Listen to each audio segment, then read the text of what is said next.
Bienvenue sur Vision, un monde du travail en mutation. Le dialogue social, ça ne peut pas commencer par la phrase suivante, dire voilà, écoutez, on vous laisse 3 mois pour trouver un accord, et puis s'il n'y a pas d'accord, ben, on décidera à votre place. C'est pas ça le dialogue.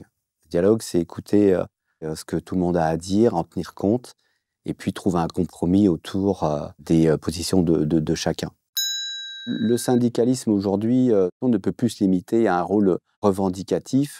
On ne peut pas demander aux gens d'aller se mobiliser 10, 12, 13 fois dans la rue et n'aboutir à rien. Qu'est-ce qu'on peut faire demain pour que le rapport de force syndical soit suffisamment fort pour forcer nos politiques à écouter ce que les syndicats ont à dire, ce que le peuple a à dire, et finalement aller dans l'intérêt collectif plutôt que dans l'intérêt de marchés financiers.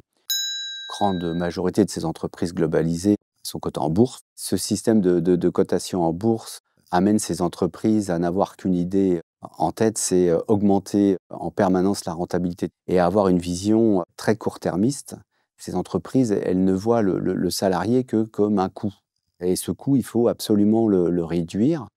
Donc, on va se retrouver avec ce qu'on appelle les licenciements boursiers. Donc, dès que les résultats ne sont pas suffisants, on parle de niveau de rentabilité dans mon entreprise de 40%. À 30%, quand on est à 30%, ce qui est déjà énorme, ce sont des niveaux de rentabilité exceptionnels, mais à 30%, ça n'est pas suffisant, donc il faut encore réduire, réduire les coûts et réduire le personnel.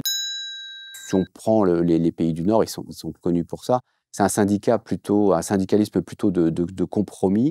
Leur image, elle est différente de l'image qu'on peut avoir, nous, en France, avec un syndicalisme militant. Ensuite, il y a une autre explication. Dans les entreprises de plus de 500 salariés, on est sur un mode en cogestion.